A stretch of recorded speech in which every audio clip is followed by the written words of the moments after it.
The Importance of Marriage and Family, recorded May 25th, 2013 by Roderick C. Meredith. This is minute number 54 and 33 seconds. Back in Matthew 19 now.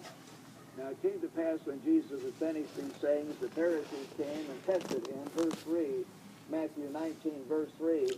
They asked him, is it lawful for a man to divorce his wife for just any reason?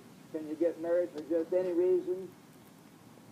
And he said, have you not read that he who made them male, at the beginning made them male and female, and said, for this reason a man shall leave his father and mother and be joined to his wife, and the two shall become one flesh.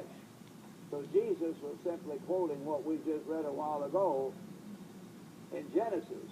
This is what God said. What's wrong with same-sex marriage? Well, this verse right here.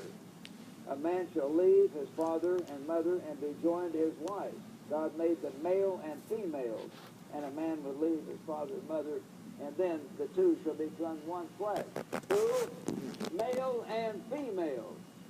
Not male with another male, or female with another female, but the male and the female become one flesh in marriage. That's God's way. So they're no longer two, but one flesh. Therefore, what God has joined together, let not man put asunder. And they said to Christ, why then did Moses command to give her a certificate of divorce and to put her away? And Jesus gently corrected them. They said, why did Moses command? But Jesus said, Moses, because of the hardness of your hearts, command? No, he permitted you. Because you were hard-hearted. You did not have God's Spirit back there. He permitted you to divorce your wives, but from the beginning it was not so. Adam was not permitted to divorce Eve.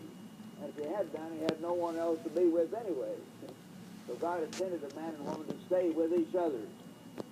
And I say to you, whoever divorces his wife except for sexual immorality or porneia, and the word porneia includes not only premarital sex, it includes promiscuous sex in general, including homosexuality. It's used in all those ways. Porneia, gross immorality, and marries another.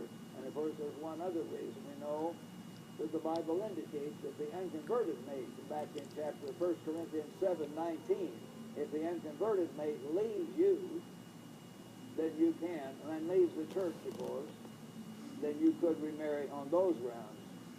So if anyone divorces for any other reason, marries another, commits adultery. And whoever marries her who is divorced commits adultery. And his disciples said, if such is the case of the man with his wife, it's better not to marry her. What were they saying? They're saying, man, if there's no way you can get loose, it's better not to marry her. We'll just stay the way we are. Well, that's not ideal at all, to be all alone the rest of your life. But Jesus said, all cannot accept this saying, but only to those to whom it is given. Certainly there are some, brethren, who, like Paul, could have the gift of chastity, or like Christ, or have a special reason not to marry. And we respect that. But for most of you, that's not the case.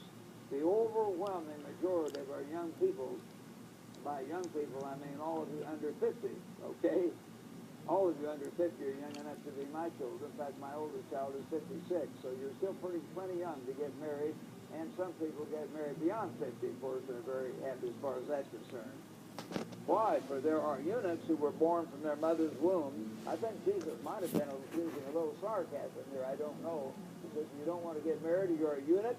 So he's got, whoa, no, we're not that. You know, whatever. He may have had a little sarcasm. And there are eunuchs made eunuchs by men. They had an operation. They were castrated. The Catholic Church used to castrate young men by the hundreds and the thousands. They called them castrati. The castrati. They kept their young voices high for the Catholic choirs. Horrible.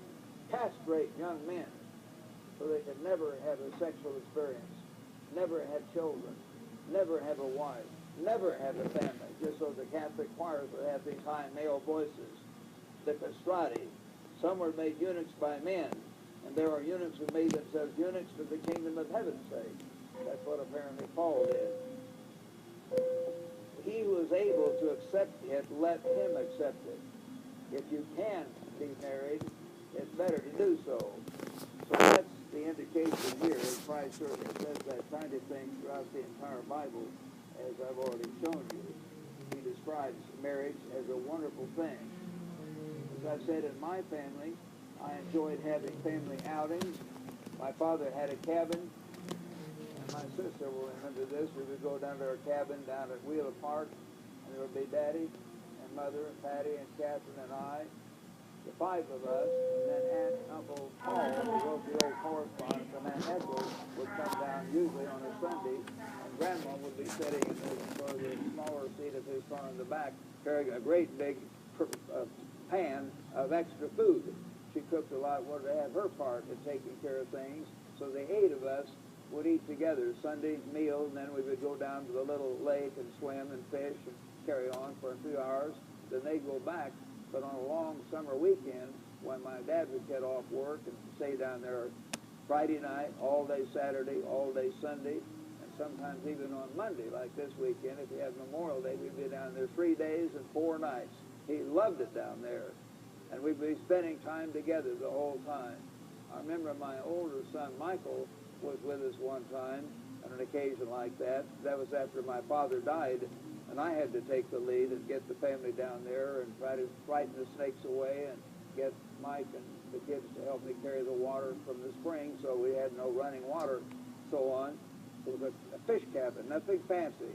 But after that long weekend together, Mike said on the way home, he said this was the, I forget he used a kind of a childlike expression. He said, I think he said this was the goodest, this was the goodest time we ever had. Because we were all together for about 3 days in a row. The goodest time we ever had, all day long, hiking, fishing, swimming, together as a family.